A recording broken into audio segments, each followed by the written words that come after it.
Hey everybody, this is Nick, and today, as part of this Bootstrap Farmer Incubator series about commercial kitchens and food trucks and our lunch club, we thought it would be nice to take a deeper look inside of my commercial kitchens that I've used at Victory Gardens. So here is the layout and the construction and just some things I wanted to point out. Again, these are mine. I've made them my own. Yours are going to be different, but hopefully I can point out some things that you'll be able to use in the future. So keeping it simple, this was a shed that I had on another piece of property that used to be an office. So it was already sheetrocked and insulated. We had it delivered to the building, set up. Where you see that brown door, the big one on the right, that is where our indoor grow room is. And then that little door kind of leads to that. And then behind this building is where our tomatoes and cucumber greenhouse is. So we had it painted. And then we put a deck on it to help with the loading and unloading of trucks and the van and just to make it easier and safer to use. So we covered the drywall with a PVC type FRP panel that's slick and easy to clean, kind of like a plastic panel. Did everything ourselves. It was super easy. And the floor, we just put a self-stick laminate floor down. And this is kind of setting up the kitchen. You can tell nothing is plumbed just yet. We're playing with spaces and that kind of thing. So there's our 2-compartment sink on the right and 3-compartment sink on the left. And here we are, we're plumbed in with the drain lines and the water lines and sprayers and faucets. And then up at the very top left, we have our on-demand hot water heater. The lines are going to our hand washing sink and then both of the other 3 and 2-compartment sinks. Later on, we added that black box that you see in the middle, which is an ice maker, and our equipment shelf is getting a little more full. And then we did things like add shelves up top for our containers and then a magnetic strip to hold our knives. Here it is, day one after getting certified. So you can see the hand washing sink, the 3-compartment sink. That's just a little better view. We started off with those mats on the bottom, but they were so hard to keep clean and we really found unnecessary, so we moved those out of there. Again, pre-inspection, setting up the tables. These are 2 6-foot tables that we did all the salads and everything that we made, kind of assembly line, and then we're just kind of moving around the room. That machine on the table in the back is what butchers use to shrink wrap those foam trays that we talked about in a couple of videos ago. I'm happy to say that that is now at the Craven Market, being in full use as we don't use it anymore. And in between that and the refrigerator is a knockdown table that we would set in the middle to utilize every space. So we would kind of use that as an island to put labels on the salads before moving them into refrigeration. Again, later on, you see the shelves, and we're getting more equipment, and we're getting more spices and boxes, and kind of utilizing every inch of the kitchen. Here is where we can see another knockdown table with our dehydrator on there that we would bring in for special projects. And now we're going to do 2 180-degree pitchers and just kind of walk around the kitchen. So there's the door, and as we go around, you see our linen service, our paper towels to dry our hands, hand washing sink, air conditioner, soap pumps, the sinks, the ice maker, the water heater, the utensils, the knives, and then you'll start seeing that EMT with the new electricity that we ran once we decided that we were underpowered and needed more electricity. And these are really handy for the Vitamix and the KitchenAid mixer and some of the hot plates that we'd use to mix simple syrups. And again, you can kind of see how we went vertical and kind of used every spot that we could. Another air conditioner, and then back around to the door. And now we're going to take a look at some of the events that we were able to do because we had this on the farm and some of the dishes that we were able to make out of the kitchen. This was our high tunnel, which if you look at the building's door, this is to the left. So this is on the opposite side of the property from the tomato greenhouse. This is our high tunnel that you see here. So this is the back of the high tunnel looking. And if we zoom in, you can kind of see that kitchen in the background. We put up these fabric panels that were just coming off of the high tunnel and using the existing infrastructure.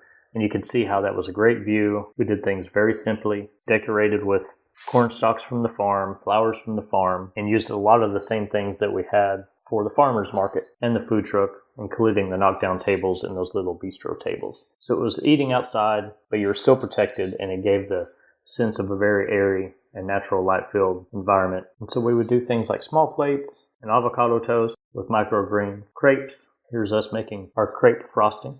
And here's one day where we had 3 things going. We were making something in the pressure cooker on the hot plate. It looks like we're spiralizing something from the KitchenAid mixer and then making something in the Vitamix to the right. So that's where those plugs kind of came into play. And here's our spiralizer in action, and with a different cutter, we could get the zoodles that we use so often for bowls and one-pot meals. There's another view. And we would also use a Traeger grill to smoke vegetables and meat that we would use for our two-person meals. This was a pork tenderloin, wild rice, roasted vegetables, and herbs. And here's a Monterey chicken with Spanish rice and roasted vegetables and peppers. Here's some of the plated food that we would do for our event that you saw earlier in the tent outside of the high tunnel, and then some of our chicken pitas. And I covered the salads pretty deep within the Victory Lunch Club video, so this was just here as a reminder for that. So if you want to see more recipes and take a look at our lunch clubs and some of the things that we would cater, that's in the How to Start a Lunch Club Incubator video. We'll now take a look at our food truck, which was a 1996 GMC step van. It came with a black vinyl wrap already on it, and it was a pretty decent truck when we bought it used. And that black that's looking different right now is actually a chalkboard sign that we made. That way we could change it up for events, which you'll see here in just a little bit. The generator runs all the electricity in case we can't plug in, but then we also have a plug if there's ample electricity if we go to an event nearby. So we would serve out of a platform that was on the passenger side. And for perspective, I took it back up to the farmer's market when nobody was there just so you could see how it would kind of fit underneath the awning. And we would back it in, but I did want to show you kind of the size of it. So now we'll take a look at building out the food truck and some pictures from some of the events that we did. Somewhere I had pictures of the original day that we bought it, but this is us. We ripped out the carpet. Oddly enough, this truck started its life as a mobile fashion boutique that would pull up to offices. And a little side note, we had to sign a non-disclosure agreement that I would not sell dresses or women's clothing out of this, which I signed very amusingly. But the walls had those slots for racks and things like that, which we removed so we could get down to the bare metal. And so here we're putting in the laminate floor, just like we did in the commercial kitchen.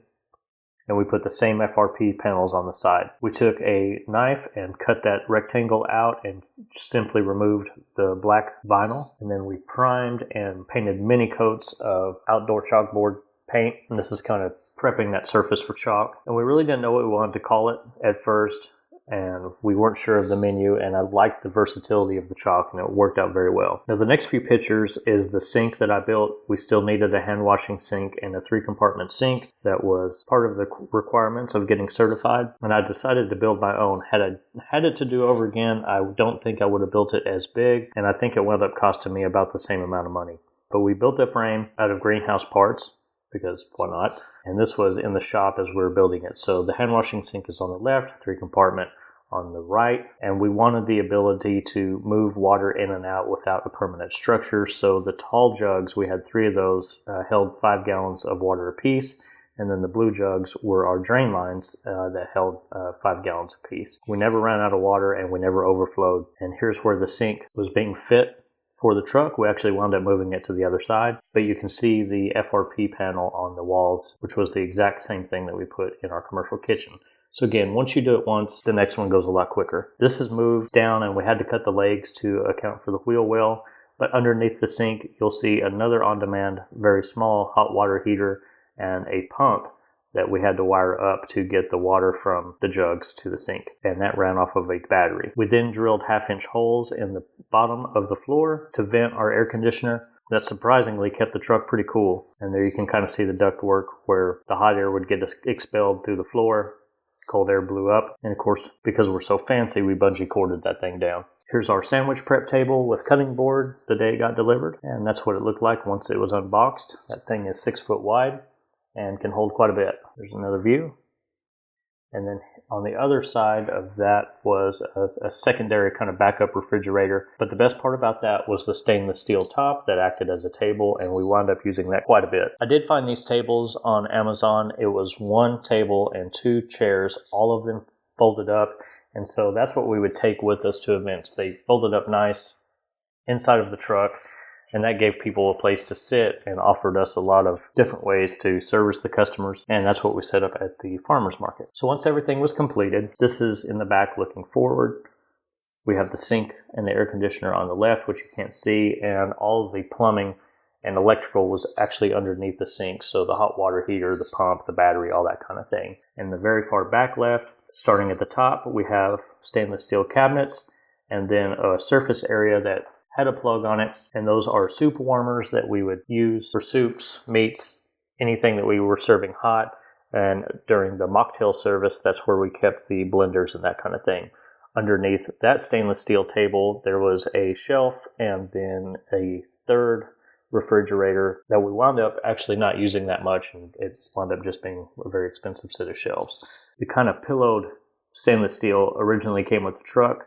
The stainless steel top and LED lights came with the truck, so that was something I didn't have to do, but I was glad to have it. There's a little bit better look of the hot prep area, and if you look to the right and just above the coffee grinder on the left, you see those little tie downs. And when we were driving the truck around, we would just bungee cord everything down. If we're standing in the front and looking towards the back, we had that 6-foot sandwich prep table, which was refrigerated, kept everything very cold, and it had a cutting board attachment. And in the back, you can see the crate maker sitting on top of the other refrigerator, which had that very nice countertop. There's kind of a overview of the whole thing, looking from front to back. And then a close-up of the secondary refrigerator and crate maker. And since we're also in the entertainment business, we also had to have a small stereo put in. And the CB was very handy because we could run that to a speaker box to call out orders. And that was always a lot of fun. And there's our sticker saying that we were good to go from the county. Before I mentioned that we served out of the passenger side door, which had a platform on it, and we set up a basket that could be taken off while we were driving and set back up. And we had these little clipboards, and the clipboards had a place for a pen, and people would fill out their order, put their name on it, and that's how we would tally the tickets at the end of the day and keep their orders straight. In the soup warmer, we would do soups and chilies. Of course, many of you know we had the mocktails, which we were pressing our own citrus and making our own soda on the truck in 5-gallon Cornelius kegs. The red line is CO2, and then the black fitting and clear line was our soda gun, which we'll see here in a minute, and pulling herbs off of our vertical grow rack and utilizing an LED from Bootstrap Farmer. We would put that up for supplemental lighting, and it made the plants look awesome from the outside.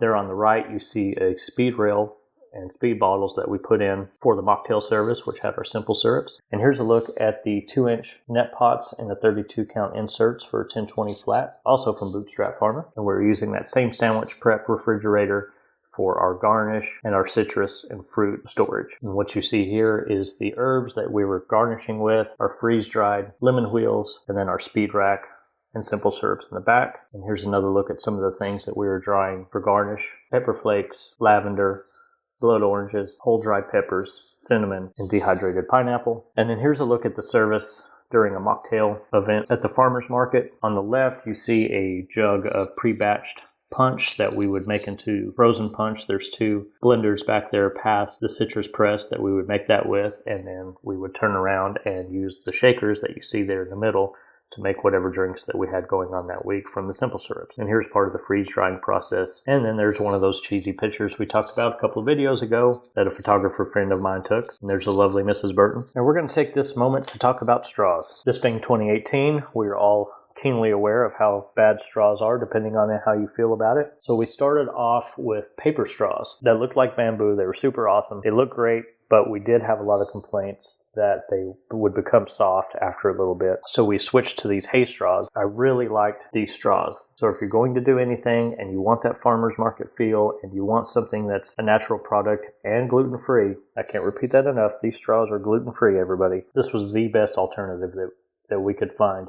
And I actually would prefer this over a plastic one anyway, so thumbs up to hay straws. So here's just a picture of some of the drinks we made with some of the herbs and edible flowers that we had in the hay straws. You see some are iced, some are frozen, but these are some of the recipes that we did throughout the summer this year and some of the garnish that we had. And I must say, this was some of the most fun I've ever had doing the food service. And all these herbs were either cut the morning of or cut fresh live on the truck. So it was really a unique service that you couldn't do anywhere else. Here's a typical crowd outside of our food truck in those bistro tables we talked about. And then as time went on, we kind of got a little fancier and a little more ridiculous with our garnish sometimes. And there's a look at the original paper straws that we were using. We're also using things like knotted bamboo skewers and serving in a corn sugar plastic compostable 20-ounce cup. Here's our farmer's market board. We got away from chalk because every kid under 12 that would walk by would lick their fingers and stick it on our chalkboard. So this worked out a lot better for us until they started taking numbers off. But that's just life in the farmer's market. And here's showing that those product pictures that you saw just a minute ago were actually done in our commercial kitchen. And then here you see the order forms from before being put into a pile to be tallied at the end of the day. This is order forms from our fruit smoothie bowls that they could pick their own toppings, and they just circled what they wanted, and we would make the fruit bowls. The service for this and the service for the mocktails was pretty identical, and we would do that a lot on the same day, with everything being stored inside of that refrigerated sandwich table. And here's just some of the copy we did and promotional material we used. And then we got into the bowls that we would sell as ready-to-eat meals that we would keep in the refrigerator on the truck. We could make the day before and serve out of the truck cold that day for people to take home from the farmer's market. Again, using some of the grilled meats and prepared food from the kitchen. And here's a short picture of our side project, Speakeasy, somewhere within Paris, Texas. And you can see our grow rack there in the corner, and we'll be talking about this in future videos. If you look closely, we are working on some barrel-aged stuff, and that's also going to be a lot of fun. Here's just a couple of promotional pictures. In the Victory Lunch Club video, I talked about using local landmarks. Well, here you go. Again, this was a day I was going to the market. We just had the right conditions, and we took advantage of it. Here's Brandon in front of his food truck. Here's some more promotional pictures that we would use. We used this for our Chili Fest this year when we had a mocktail margarita bar. And then here's a look at that Cornelius keg if you're interested. So these are 5-gallon kegs that have a ball lock on them. The left ball lock is the in from the gas. The right ball lock is the out to the gun. That oval piece in the middle is the lid, and in the middle there's a pressure relief valve that you have to off-gas everything to release the pressure so you can get in there and clean the keg. And here's that gun in operation. You can see at 40 psi it makes a nice pressurized soda water. And then some final pictures of some mocktails ending up the season, and then some marketing materials on how we would make the simple syrups and kind of show the process. Again, that was in the commercial kitchen. And this is where I'm very happy that we had one commercial kitchen that we could do major prep in and then move it into the food truck. It would be very difficult to run everything out of the food truck exclusively. So I was very glad to have both of the kitchens. And in these pictures, you can just see some of the various things we used: colanders, different containers, the Vitamix, different hot plates. And I wanted to show you that you could use a variety of things to make the simple syrups and to do cooking. And just a couple other promotional materials and events we did. One of the first things we did was a Sunday brunch at our Harley-Davidson shop. So you can see how that original picture was used for promotional shots. And you can see how people use those bistro tables again. And this was the first day that we went out, so we were kind of learning where the truck was. And this is where our crepes were being made. So there's various nuts and sugars and fruits and all that kind of thing. And this was the crepe setup. And still to this day, I'm the only place in Paris you can get a crepe. And this particular one made a 16-inch round crepe. So when we would do events, you could usually make a pretty big one and have two people split it. And it was a very easy decision to go ahead and get a crepe maker for the versatility. Again, you can see that chalk being used for different events. This was just a regular day out. This was at an Oktoberfest that we did. You can see how we could change up the menu. Here's a picture of the Greek tacos we just talked about, an order of call-in tacos, and this is one of our most popular offerings from the food truck. Here's another brunch that we set up at my friend's yoga studio one morning, and I bought 20 French press coffee makers, and so when people would come up, we would give them the coffee with instructions on how to wait a couple of minutes and then press it down. We had mimosa bars that was set up with creamers and sugars and that kind of thing. That gave people something to do as we started making their crepes and their fruit plates and that kind of thing. So you can see it's just right outside of their building downtown. You can see the cooler on the left that had the mimosa bar, and table on the right that had stirrers and sugars and napkins and forks and that kind of thing. And so that day they were doing mimosas, coffee. I wound up not getting a picture of the fruit plate and bacon, but this was what the crepes were looking like, and you can see how big they were. Those are big platters. We also used local coffee roaster, and we just heated up the water in the coffee pot that we would put inside of the French press. And you can see, again, we're using those bistro tables and using the knockdown tables. These were maple pecan crepes. We also used the food truck for wraps on certain occasions. If we went out, we only did one or two things. We didn't have the full menu because we just didn't have the space. But these wraps were always very popular, and that way people could order them on demand and pick from the paper what they wanted. Here's the farmer's market with the bistro tables in action and a view from the cockpit of the food truck. Here's another look at a private event where we made rum, banana foster, flaming off the alcohol, and doing more of a plated service. And then we get to the name. And here's where naming your food truck is very important. I had the bright idea that herbs and oil was going to be great because I could subconsciously put soil in there, and I was very pleased with myself until the first time we went out and people thought we were a CBD truck, and that was a constant source of disappointment both on the customer's part and frustration on our part. No, we don't have any marijuana. No, we don't have any CBD. No, we don't have any essential oils. So naming the truck, as clever as it was a bad move on our part, and then we switched it to Victory Gardens Mobile. So that's a look at our commercial kitchen and food truck build and operation and some of the things we did to kind of supplement the other videos that we have going on in the incubator. If you have any questions, feel free to contact me, Nick at bootstrapfarmer.com, and I'd be happy to get back with you. Cheers, everybody.